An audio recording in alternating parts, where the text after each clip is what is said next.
Human resource management जिस तरह से फाइनेंशियल मैनेजमेंट होता है, मार्केटिंग मैनेजमेंट होता है, उसी तरीके से ह्यूमन रिसोर्स मैनेजमेंट भी होता है।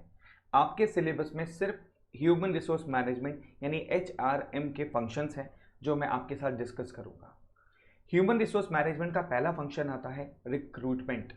रिक्रूटमेंट का मतलब होता है सर्चिंग फॉर क्वालिफाइड पीपल, यानी लोगों को ढूंढना, अलग अलग तरीके से क्वालिफाइड पीपल लोगों को ढूंढना is called recruitment.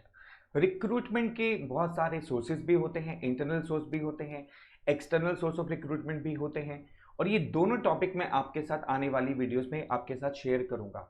Recruitment process and sources of recruitment, ये किसका फंक्शन है? ह्यूमन रिसोर्स मैनेजमेंट का, एचआरएम। दूसरा फंक्शन आता है analysing jobs, collecting information about jobs to prepare job description. यानी जब हम जॉब के लिए लोगों को ढूंढते हैं तो सबसे पहले हमें खुद को भी तो क्लियर होना चाहिए कि हमें किस टाइप का पर्सन चाहिए, किस जॉब के लिए कौन सा पर्सन सुटेबल होगा।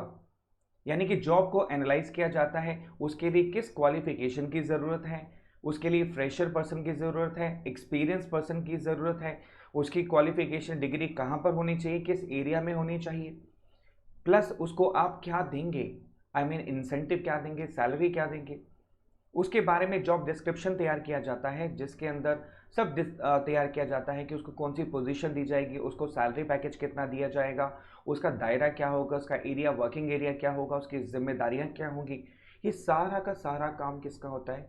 एचआरएम यानी ह्यूमन रिसोर्स मैनेजमेंट का होता है।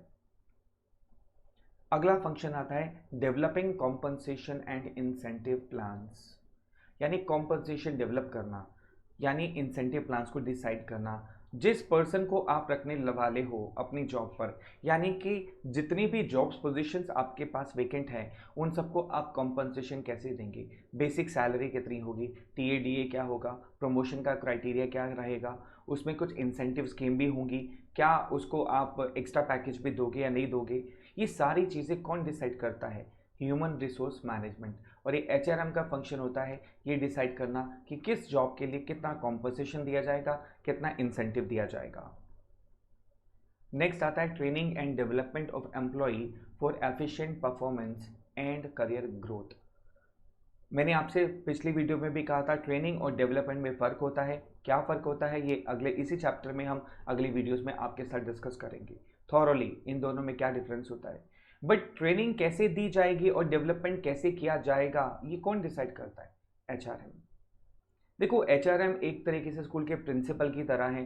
जैसे स्कूल का प्रिंसिपल डिसाइड करता है कौन सा बच्चा स्पोर्ट्स में जाएगा, कौन सा बच्चा एकेडमिक्स में अच्छा है, कौन सा बच्चा बाकी चीज़ों में अच्छा है। इसी तरह से ह्यूमन रिसोर्स मैनेजर जो होता है वो सारे एम्प्लॉयज़ की परफॉर्मेंस अप्रेजल करता है और देखता है कि इसको ट्रेनिंग की ज़रूरत है, किसको डेवलपमेंट की ज़रूरत है, ताकि वो बेटर काम कर सके और फ्यूचर के सारी ग्रोथ उनकी डिसाइड की जा सकती है कि उनका करियर का ग्रोथ कैसे ग्राफ बढ़ेगा, कौन सी पोजीशन पर उनको लेकर के जाया जाएगा। लेकिन ये सब कौन करता है? Human resource manager, HRM. Human resource management के functions human resource manager perform करता है और ये सारे काम कौन करता है? एचआरएम। अभी खत्म नहीं हुए, अभी और भी हैं। हाँ जी, अगला function maintaining labour relations and union management relations.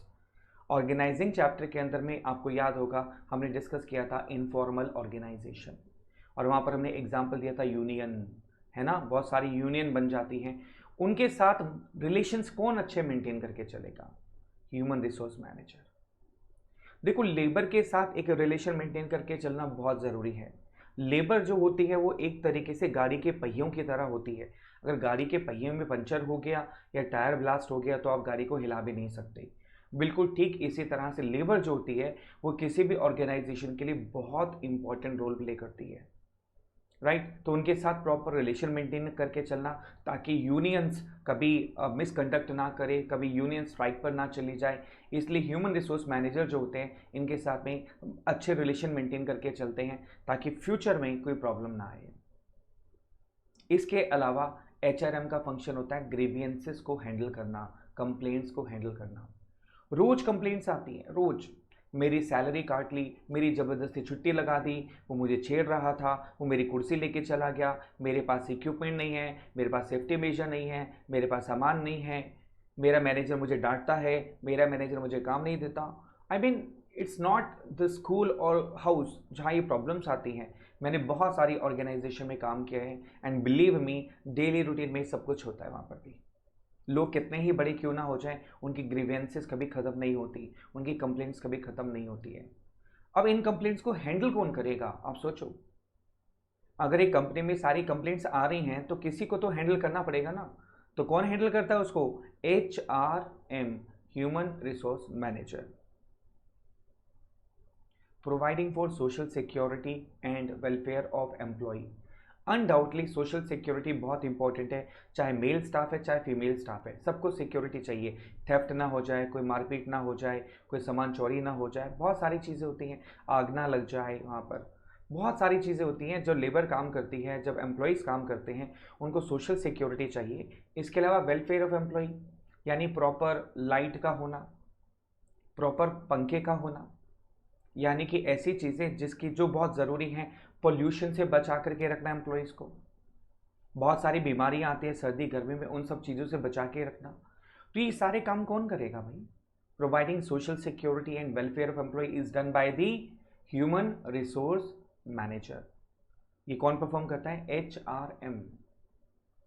फिर आता है defending the company in lawsuits and avoiding legal complications.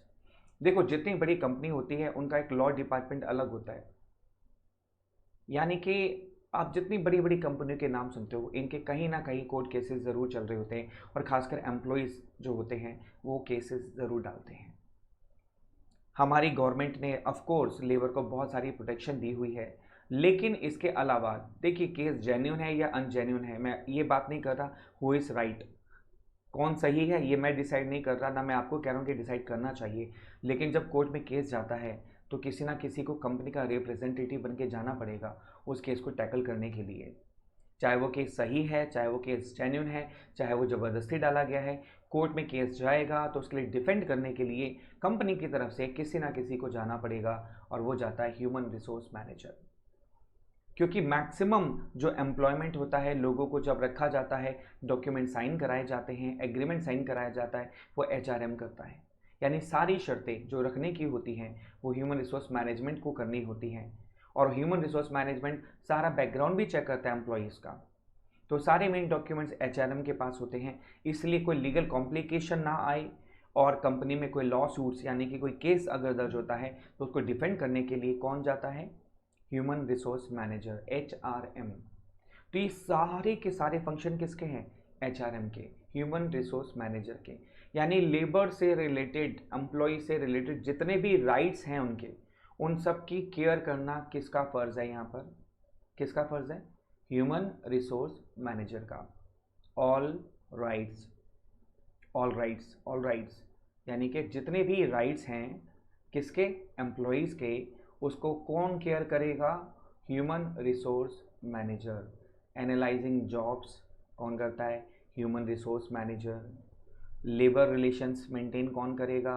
Human resource manager.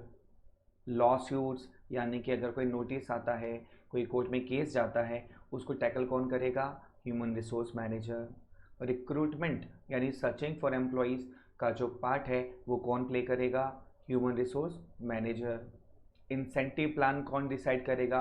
किसको कम इंसेंटिव मिलना चाहिए, किसको ज़्यादा इंसेंटिव मिलना चाहिए, किसकी सैलरी को बढ़ा देना चाहिए, किसका प्रमोशन करना चाहिए? Human resource manager. Growth of career, यानी कि किसका करियर का ग्राफ कैसा जाएगा, किसको ट्रेनिंग की ज़रूरत है, किसको डेवलपमेंट की ज़रूरत है, किसको लीडर बना देना चाहिए, किसको CEO बनाना चाहिए, ये कौन डिसाइड करता है? Human resource manager.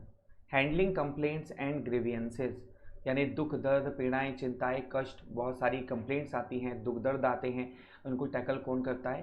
Human resource manager. T से ट्रेनिंग एंड डेवलपमेंट कौन देगा?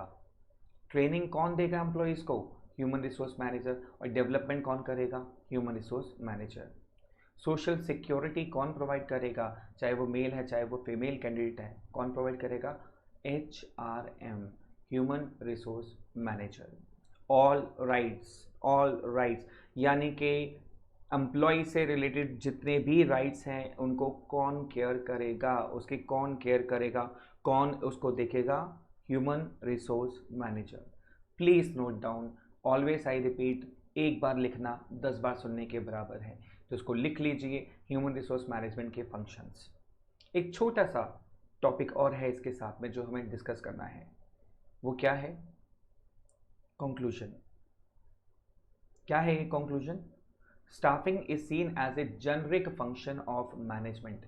स्टाफिंग को जेनरिक फंक्शन क्यों कहा जाता है? क्योंकि यहाँ से एम्प्लॉयज जनरेट होते हैं। बेसिकली कोई भी ऑर्गेनाइजेशन जो शुरू होती है वो लोगों से होती है। लोग जब आते हैं तभी ऑर्गेनाइजेशन खड़ी होती है, इसलिए इसको हम जेनरिक फंक्शन भी कहते हैं। इस नोट को आप नोट कर लीजिए। Staffing is both a function of management just like planning, organising, directing and controlling. हमने स्टार्टिंग में भी पढ़ा था फंक्शंस ऑफ मैनेजमेंट, तो हमने कहा था planning, organising, staffing, directing and controlling. तो जिस तरह से प्लानिंग एक फंक्शन है मैनेजमेंट का, ठीक उसी तरह से स्टाफिंग भी एक फंक्शन है मैनेजमेंट का। ठीक है? as well as it is a distinct functional area of management just like marketing management and financial management। देखो, स्टाफिंग के तौर पर भी हम इस फंक्शन को देखते हैं, और जिस तरह से मार्केटिंग मैनेजमेंट एक अलग फील्ड है जहां पर केवल मार्केट को मैनेज किया जाता है, फाइनेंशियल मैनेजमेंट एक अलग फील्ड है जहां पर केवल फाइनेंस को मैनेज किया जाता है, इसी तरह से जो बड़ी बिग ऑर्गेनाइजेशन होती है वहां पर ह्यूमन रिसोर्स मैनेजमेंट भी एक अलग फील्ड होता है जहां केवल और केवल सिर्फ ह्यूमन रिसोर्स पर ही काम किया जाता है। बात समझ आ गई? जो छोटी ऑर्गेनाइजेशंस होती हैं वो स्टाफिंग फंक्शन को परफॉर्म करती है नॉर्मल वे में, जैसे हर कोई करता है, इंटरव्यू लेता है, सिलेक्शन करता है, स्टाफ को अपॉइंट करता है। लेकिन जब ऑर्गेनाइजेशन बहुत बड़ी होती हैं, बड़ी बड़ी ऑर्गेनाइजेशंस होती हैं जहां पर हज़ारों लोग काम करते हैं, वहां पर ये एक डिस्टिंक्ट एरिया हो जाता है ह्यूमन रिसोर्स मैनेजमेंट का। इसीलिए हम इसको स्टाफिंग को line as well as staff activity कहते हैं। Staffing is therefore refer to as both a line as well as staff activity. अब समझ आ गया कि इसको लाइन एक्टिविटी क्यों कहते हैं, स्टाफ एक्टिविटी क्यों कहते हैं? क्योंकि स्टाफिंग नॉर्मल वे में भी परफॉर्म किया जाता है। ज़रूरी नहीं है कि आपको ह्यूमन रिसोर्स के बारे में नॉलेज हो। आपकी छोटी कंसर्न है, आप खुद इंटरव्यू ले सकते हैं, और लोग लेते हैं। छोटी कंसर्न में मैंने काम किया है, मैं डायरेक्टर खुद ही इंटरव्यू ले लेता है। जहाँ पर 10, 15, 20 लोग काम करते हैं, वह डायरेक्टर खुद इंटरव्यू ले लेता है, खुद ही सारा प्रोसेस करता है, खुद ही डेवलपमेंट करता है उनका। लेकिन बड़ी ऑर्गेनाइजेशन में पॉसिबल नहीं है जहाँ हज़ारों लोग काम करते हैं। वहाँ पर ह्यूमन रिसोर्स मैनेजमेंट का एक अलग से डिपार्टमेंट होता है, बहुत बड़ा एक अलग फंक्शन होता है, फाइनेंस की तरह, मार्केटिंग की तरह, जो एक्सक्लूसिवली ह्यूमन रिसोर्स पर काम करता है। इसीलिए हम स्टाफिंग को इसको line activity as well as staff activity दोनों कहते हैं इसको हम। और इसलिए इसको जेनरिक फंक्शन कहा जाता है क्योंकि यहीं से जनरेशन स्टार्ट होती है, यहीं से ऑर्गेनाइजेशंस आगे जाती है। I hope it's very clear to you, human resource management. Take care.